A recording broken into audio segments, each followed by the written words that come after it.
Here you can see what you can get for $1,200 in Denmark, which is one of the most expensive countries to buy cars in.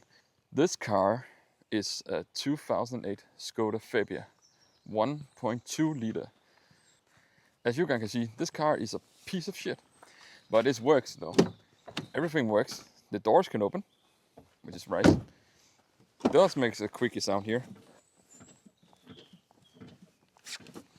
I do think there's something wrong with the springs. As you can see, the previous owner have painted it with silver paint just for cover up the rust, but it's not working that well anymore. As you can see here, there's a lot of rust. Let me open the phone here. As you guys can see, there is a lot of rust all over the car. You can see here it's been spray painted as well. Also more rust, spray paint. Don't know what the heck happened here. And you can see the front bumper is not the original one and have been spray painted. But the tires is new though. Brand new tires. Still rust.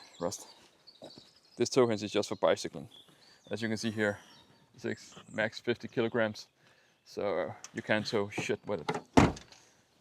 But if you don't care, you can try, you know. And as you can see here, I don't know what happened here. It's like huge scratch on the windshield. No, not on the windshield, but on the front pillar here. And there is like, I don't know what they've done here.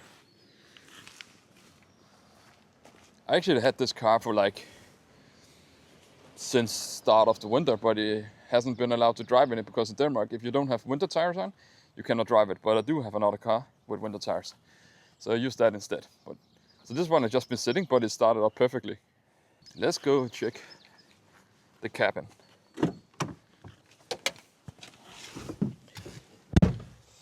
And here is the cabin. As you can see, the steering wheel is quite beaten up and it's all dusty and dirty in here. I have cleaned it, but it's like nothing helps.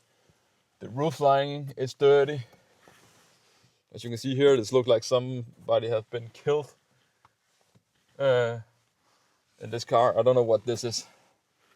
What that? It looks like old blood, but there is a vanity mirror. Also over here. So already there is money well spent. This car is from 2008, so don't expect anything crazy, but it does have AUX. So I can put my phone in and listen to music over the radio from a Spotify account.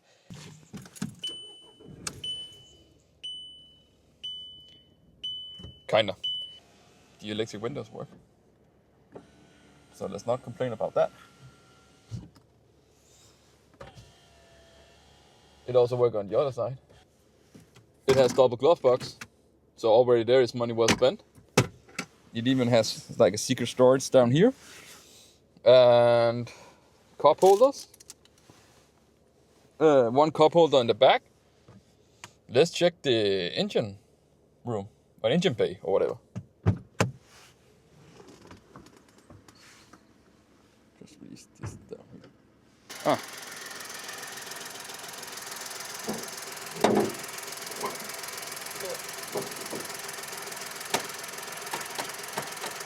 Yeah, should get fixed. Probably needs some oil. It sounds like it needs oil. I should check that. It's taking a lot. For $1,200, don't expect much, especially not in Denmark. Before we drive, I just want to let you guys know that, as you can see here, I have this on. It just shows my speed, because sometimes the speedometer here doesn't work. So just to be safe, I have this one on as well. Okay.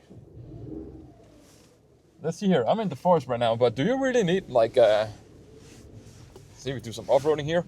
Do you really need expensive off-roader to go off-road, or you just need a car you don't care about? I think the best off-roader you can have is a car you just don't care about, because then every car is an off-roader.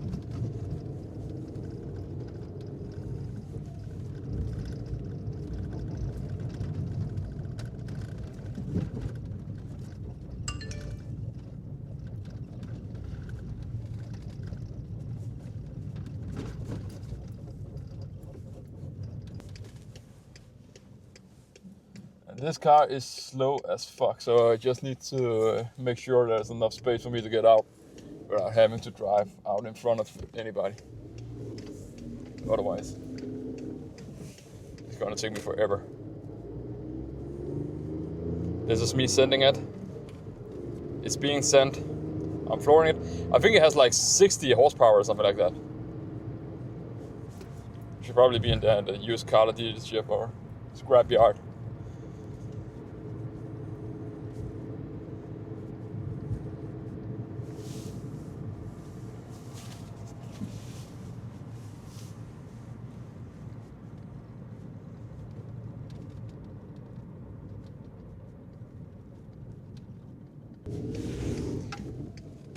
It's a very scenic route here in Denmark. The weather is nice.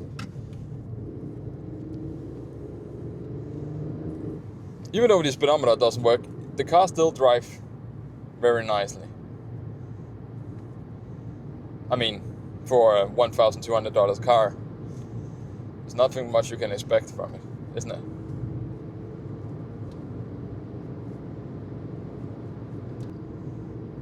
There we go.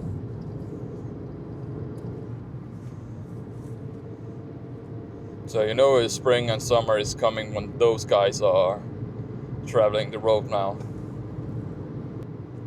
So here in Denmark, the speed limit typical on these roads is 80 kilometers an hour. And it goes quite well on this. When I go on the highway, I drive around 90 to 100 kilometers an hour. I don't go faster than that in this car. And that's mostly because it feels like it's shrugging a lot. Sounds like you are beating it. I must say though, the brakes are absolutely just trash. I don't know if there is something wrong with them, but the harder you brake, the steering wheel is making a turn. Probably nothing dangerous though. It's fine. Let's go on the highway. Ugh.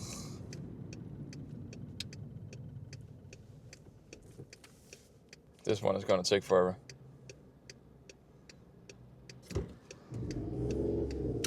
My turn.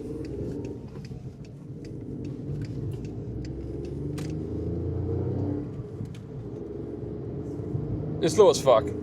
The good thing about driving an old car like this is that you don't care if people hit you, right? Like, yeah, you can bump into me, I don't care. Don't keep your distance, I don't care. Park next to my car and bump your door into it, I don't care. If you have a nice car though, you would care. Right now you can see we're driving at 101 kilometers per hour, but this say I'm driving 65. I'm nowhere near driving 65 on the highway. So it works like until 50 kilometers an hour, and then it just doesn't work. So yeah. But it does have cruise control. So I'm not using my feet, which is right.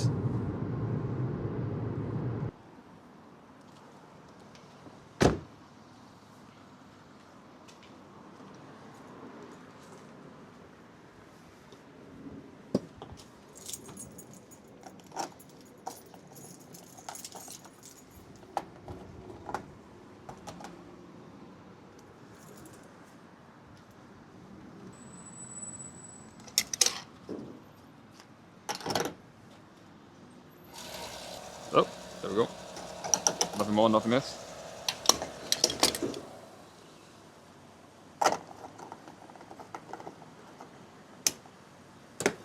Oh, fuck happened there?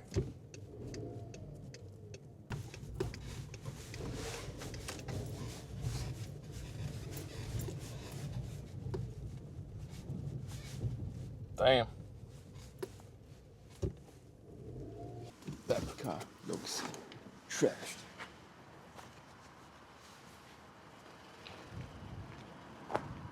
Holy shit smokes. Damn. There's no way saving that. Did it happen here or what?